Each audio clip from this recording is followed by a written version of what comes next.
Hey guys, welcome back to my YouTube channel, and in this video we gonna see the characteristic or you can say properties of the NPC curve or you can say normal probability curve. So guys, अगर आप हमारे channel पे new आए हैं तो subscribe करें और bell icon को जरूर दबाएं ताकि फ्यूचर में आने वाली वीडियोस आपको आसानी और सबसे जल्दी मिल सके। सो बिना किसी देरी के लिए स्टार्ट करते हैं। Let's get started.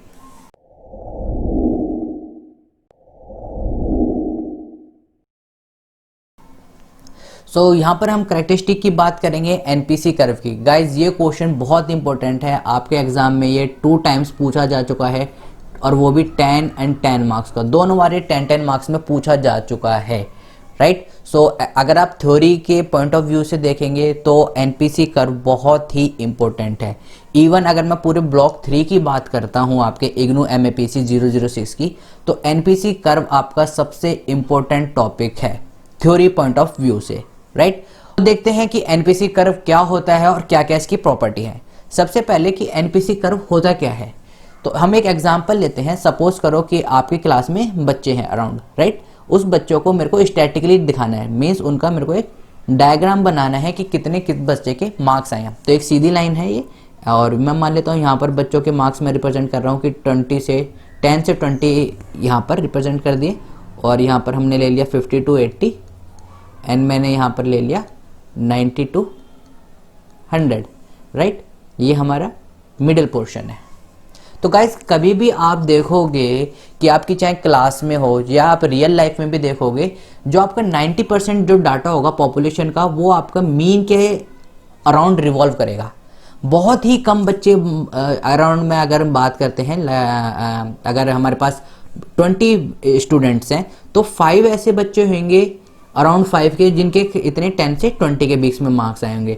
18 या 15 to 18 ऐसे बच्चे होंगे जिनके मार्क्स 50 to 80 होंगे, और 1 या 2 ऐसे बच्चे होंगे यू कैन से कि जिनके 90 to 100 मार्क्स आए होंगे। तो बेसिकली क्या होता है कि जो आपका जो पॉपुलेशन होती है 90% पॉपुलेशन, चाहे आप किसी भी रियल लाइफ एग्जांपल की बात करें, इवन अगर आप हाइट की बात करोगे तो अगर इंडियन हाइट में हम मेल्स की बात करते हैं तो अराउंड 5.7 to 5.8। आप जितने भी आप अपने चारों तरफ देखोगे आपको मेल्स की जो हाइट होगी वो अराउंड 5.6 to 5.8 दिखेगी। लेकिन उसी में क्या सारे ही मेल 5.6 और 5.7 के? नहीं, कुछ ऐसे भी होंगे जो 6 फीट के होंगे। 6 फीट के वो कहाँ पर आ जाएंगे, वो आपके एक्सट्रीम एंड पर आ जाएंगे, 6 फीट प्लस। और कुछ ऐसे भी लोग होंगे जो 5 फीट के होंगे, वो आपके इस तरह से हो जाएंगे। तो जब अगर आप इनका ग्राफिकल रिप्रेजेंटेशन करोगे तो आपका जो ग्राफ होता है वो आपका बेल शेप कर्व होता है।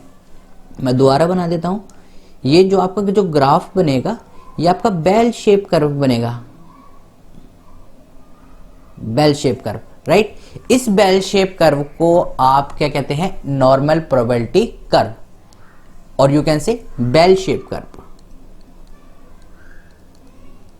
बेल शेप, इसे बेल शेप भी कह सकते हैं या फिर एनपीसी। तो ये आपका एनपीसी होता है। चाहे आप हाइट का एग्जांपल हो, चाहे मार्क्स का एग्जांपल हो, या किसी भी चीज का आप एग्जांपल लोगे तो आप देखोगे जो आपका पॉपुलेशन है, पॉपुलेशन का 80 to 90% डाटा आपके मीन के अराउंड ही रिवॉल्व रहेगा। बहुत ही लो डाटा होता है जो आपके एक्सट्रीम एंड पर रहेगा। This is your NPC curve. कि एनपीसी कर्व क्या होता है कि जब भी हम किसी डाटा को रिप्रेजेंट करते हैं ग्राफिकली या फिर यू कैन से स्टैटिकली, तो वो एक बेल शेप कर्व को फॉलो करता है, and this bell shape curve is known as NPC curve, right. So this is all about the NPC curve की एनपीसी कर्व क्या होता है। नाउ बेसिकली आपसे पूछा गया था कि नॉर्मल प्रोबेबिलिटी कर्व की क्या क्या कैरेक्टरिस्टिक्स हैं, तो यहाँ पर आपकी कैरेक्टरिस्टिक के हम देखते हैं क्या है क्या नहीं। अगर फिर भी अगर आपको दोबारा समझ में नहीं आया कि बेल शेप कर्व क्या होता है तो भी आप हमें कमेंट करके बता सकते हैं। सो लेट्स सी कि क्या क्या इनकी कैरेक्टरिस्टिक होती है। सबसे पहली जो कैरेक्टरिस्टिक होती है कि जो आपका जो एनपीसी कर्व है वो सिमेट्रिकल होता है। सिमेट्रिकल मीन्स जो भी आपका लेफ्ट हैंड साइड पे होगा वो सेम आपका क्या होगा राइट हैंड साइड पर। तो ये जो आपको लाइन दिख रही है ये आपकी एज ए मिरर की तरह काम करती है। अगर यहाँ पर डॉट है तो यहाँ पर भी डॉट होगा, अगर यहाँ पर R लिखा हुआ है तो यहाँ पर भी R लिखा हुआ होगा। दैट मीन्स कि ये जो आपकी जो नॉर्मल लाइन है, राइट, इसको हम क्या कहते हैं, आपका ऑर्डिनेट कहते हैं। ऑर्डिनेट गाइस, अगर आपने कभी भी देखा होगा कि जब हम ग्राफ बनाते हैं तो ग्राफ में हमारे पास 2 पॉइंट होते हैं, एक x5 और एक y पॉइंट। x पॉइंट को हम कहते हैं FC का, राइट, और y पॉइंट को हम कहते हैं ऑर्डिनेट। जो y आपका पॉइंट होता है उसे हम कहते हैं ऑर्डिनेट, राइट। तो ये जो लाइन होती है इसे हम कहते हैं आपका ordinate. This is also called ordinate. तो ऑर्डिनेट क्या है आपका? ऑर्डिनेट आपका एज ए यू कैन से आपका मीन पॉइंट है, राइट। तो ये आपका क्या करता है? बिल्कुल एज ए मिरर इमेज की तरह काम करता है कि जो भी आपकी चीज आइडेंटिकल होगी, बिल्कुल कि जो आपका लेफ्ट में होगा वही आपके राइट पे भी होगा। यहाँ पर लिख भी रखा है the symmetrical about the ordinate. Ordinate ये जो मैंने आपको बताया, इस लाइन को हम ऑर्डिनेट कहते हैं। At the central point the imply the shape slope of the curve on the one side of the curve is identical to the other. So whatever is in the left hand side, it's compulsory that it would be in the right hand side. Second property की ओर देखते हैं। Second property सी क्या है? The normal curve is unimodal. Why it is called unimodal? Because since there is only one maximum point in the curve. अगर आप देखोगे guys तो ये इसका मैक्सिमम पॉइंट है। This is, ये क्या है इसका? ये इसका मैक्सिमम पॉइंट है, राइट। तो इसलिए ये क्या होता है, इसमें सिर्फ एक ही मैक्सिमम पॉइंट होता है। ये बाकी देखो, ये इससे नीचे है, यहाँ इससे नीचे है, ये सारे पॉइंट क्या हैं? इससे नीचे हैं। तो सारे पॉइंट इससे नीचे हैं, तो इसका क्या है? सिर्फ एक ही मैक्सिमम पॉइंट होता है। That is why it is called unimodal. Okay, this is is second property. Third property आपकी है the maximum ordinate occur at the centre. Very good. मैंने आपको क्या बताया? क्योंकि ये यूनी मॉडल है तो इसका मैक्सिमम पॉइंट क्या होगा? मैक्सिमम पॉइंट भी आपका यही होगा, राइट। इससे ऊपर और कोई पॉइंट है? इससे ऊपर कोई और पॉइंट है नहीं है। तो ये एक तरह से आपकी जो प्रॉपर्टी 2 है और प्रॉपर्टी 3 ये कंबाइन है कि नॉर्मल कर्व यूनी मॉडल भी होता है और यूनी मॉडल है दैट मीन कि जो उसका मैक्सिमम ऑर्डिनेट होगा वो सेंटर पर अकर कर रहा है। Fourth point, the normal curve is asymptotic to the x-axis. Now what do you mean by asymptotic? Asymptotic means होता है कि ये जो आपके एंड्स आप देख रहे हो, एक्सट्रीम एंड्स, राइट, ये एक्सट्रीम एंड कभी भी आपके x एक्सिस को टच नहीं करेंगे। दिस लाइन, ये जो नीचे वाली लाइन है, दिस इज x एक्सिस।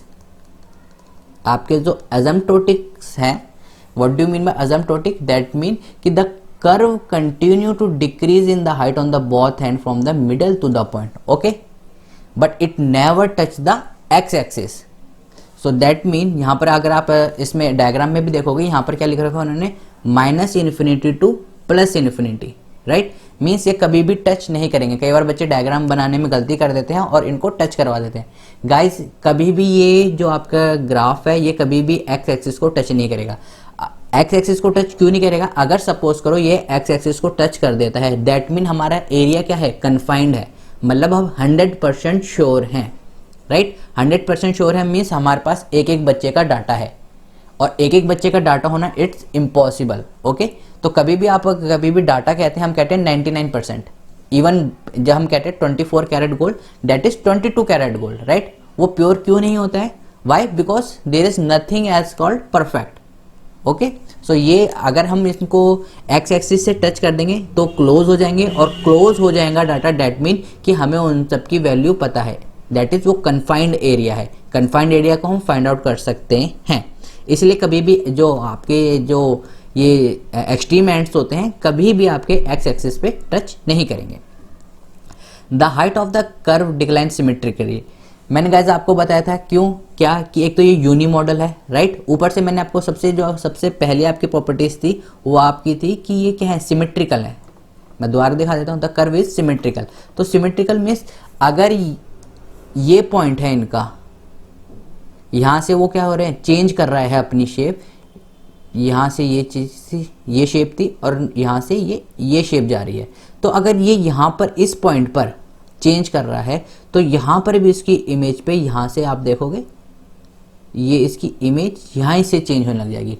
तो सिमेट्रिकल है, दैट मीन क्या वो बता रहा है कि जो उनकी हाइट ऑफ द कर्व है सिमेट्रिकली ही डिक्लाइन होएगी, राइट। सिमेट्रिकली ही डिक्लाइन होगी। 6 point, the point of influx occur at the plus and -1 standard deviation. जिस पॉइंट से आपका ये क्या है? ये आपका कॉनकेव है। This shape is concave and this shape is convex, right? सो जिस पॉइंट से आपके ग्राफ की जो शेप हो रही है कॉनकेव टू कॉन्वेक्स, उस पॉइंट को हम क्या कहते हैं, पॉइंट ऑफ इन्फ्लक्स। और इसको अगर मैं ड्रॉ कर लेता हूँ ग्राफिकली, तो ये आपका होता है -1 सिग्मा और ये आपका होता है +1 सिग्मा, राइट। नाउ प्रॉपर्टी आपकी क्या होती है, the total percentage of area of the NPC curve within 2 point of inflection is fix. ये क्या है आपका 1 सिग्मा एंड ये क्या है +1 सिग्मा एंड -1 सिग्मा। मैंने आपको क्या बताया था कि +1 और -1 सिग्मा पे क्या होता है, आपकी जो डायरेक्शन होती है वो चेंज होती है। तो उन्होंने बता रखा है कि किन्हीं भी 2 पॉइंट के बीच में जो आपका एरिया है वो हमेशा क्या रहेगा, फिक्स रहेगा। ऐसा नहीं है कि यहाँ पर 34.13 है तो यहाँ पर कुछ और हो जाएगा। जो एरिया है 2 पॉइंट ऑफ इन्फ्लेक्शन के बीच में वो हमेशा सेम रहेगा, राइट। आई होप आपको वीडियो समझ में आ रही हो। 8th, the total area under NPC curve में भी also considered 100% probability, right. 100% probability हम देखो, अगर आप इसको यहाँ पर मैं देखता हूँ 99.73, मैंने आपको इसलिए ही कहा था कि ये जो आपके एक्सट्रीम एंड्स हैं, this one and this one, ये इसलिए ही यहाँ पर मैंने आपको बताया था कि टच एक्स एक्सिस को नहीं कर पा रहे हैं। वाई? बिकॉज अगर यहाँ पर ये टच हो जाते हैं तो यहाँ पर ये 100% हमें दिखाना ही, शो करना पड़ेगा। वाई? बिकॉज तब क्या होगा, आपका जो एरिया है वो कन्फाइंड हो जाएगा, और कन्फाइंड एरिया क्या होता है, फाइंड आउट किया जा सकता है। तो no matter what be your population और sample size, it may never be possible to reach each and every aspect of the population, right? इसलिए हम हमेशा क्या लेते हैं, 99.73 लेके चलते हैं। और this is the also another reason कि ये जो आपके एक्सट्रीम एंड्स हैं ये कभी भी आपके एक्स एक्सिस को टच नहीं करेंगे, right. Now back to the part, the total area of the under curve में भी also consider as the 100% probability. So अगर मैं कहता हूं कि एरिया अंडर कर्व, यहाँ पर मैंने आपको बताया था 34.13, यहाँ पर उन्होंने क्या दिखा रखा है, परसेंटेज दिखा रखी है। यही आपका, अगर मैं यहाँ पर एरिया की बात करता हूँ तो एरिया यहाँ पर हो जाएगा 34.13, राइट। लेकिन जब मैं यहाँ पर परसेंटेज की बात करता हूँ तो 34.13 उसकी क्या हो जाएगी, परसेंटेज हो जाएगी। तो ये जो टोटल एरिया है वो ऑल्सो कंसिडर करा जाता है आपकी प्रोबेबिलिटी के भी अकॉर्डिंग, राइट, कि जो उसका एरिया है वो उसकी प्रोबेबिलिटी है, ऑल्सो कंसिडर्ड 100% प्रोबेबिलिटी। मीनवाइल अगर आप देखेंगे तो 100% नहीं बैठता है, लेकिन as an approx we manage to say it that it is 100%। 9th property, the normal curve is bilateral. Bilateral means the 50% area of the curve lies to the left and 50% area lie to the right hand side. This is the curve। तो ये जो अगर ये portion है ये आपका left hand side है, मैंने आपको बताया था सिमेट्रिकल भी है, दैट मीन 50% एरिया आपका यहाँ पर आ रहा होगा और अनदर जो 50% एरिया आ रहा होगा वो आपका यहाँ आ रहा होगा, right. So this is another part of the NPC curve. अगर आप देखेंगे गाइस तो ये आपका सब किससे आ रहा है, आपकी जो पहली प्रॉपर्टी थी दैट इज सिमेट्रिकल से, सिमेट्रिकल से ही आ रहा है सारी चीजें, क्योंकि सिमेट्रिकल ही है तो दैट मीन कि 50% जो हमारा 50% जो एरिया है वो इधर आएगा और 50% एरिया इधर आएगा, राइट। बिकॉज ये आपका क्या है, ये आपका जो मिडिल लाइन है और यू कैन से आपका ऑर्डिनेट या जे मिरर की तरह काम करता है। तो जितना एरिया इधर होगा उतना ही एरिया इधर होगा, राइट। जितने पॉइंट ऑफ इन्फ्लक्स इधर होंगे उतने पॉइंट ऑफ इन्फ्लक्स इधर होंगे, okay. Now this property is also called the normal curve is bilateral। 10th, the normal curve is in mathematical model in behavior science especially is mental measurement, right। तो ये जो आपका curve है ये 90% आपका क्या होता है, आपके जो बिहेवियर यूनिट में इसको हम यूज करते हैं। What do mean by behaviour unit, कि जो आपका जो मेजरमेंट हम लीड करते हैं स्टैटिकली, राइट, स्टैटिकली कह सकते हैं आप, या फिर आप डायग्रामेटिकली कह सकते हैं। तो ये help in the measurement of the mental behaviour, mental measurement, like कि आपकी एक्यूरेसी, आप इसमें एक्यूरेटली प्रेडिक्ट कर सकते हैं कि इस प्रॉपर्टी के या फिर इस डाटा का इतना % सैंपल इस तरह से हैं, या फिर इस डाटा का इतना % सैंपल आपकी पर्टिकुलर किस प्रोबेबिलिटी पर डिनोट कर रहा है। तो गाइज ये 10 प्रॉपर्टी थी आपकी एनपीसी कर्व की। आई होप आपको समझ में आई होगी। और गाइज अगर आपको कुछ समझ नहीं आ रहा है तो आप हमें कमेंट करके बता सकते हैं, या फिर कोई और टॉपिक जिसको आप ब्रीफली पढ़ना या समझना चाहें तो भी आप हमें कमेंट करके बता सकते हैं। सो मिलते हैं गाइज नेक्स्ट वीडियो में, तब तक के लिए stay home, stay safe, keep smiling and keep gathering lots of memory. Have a great day. Thank you all of you.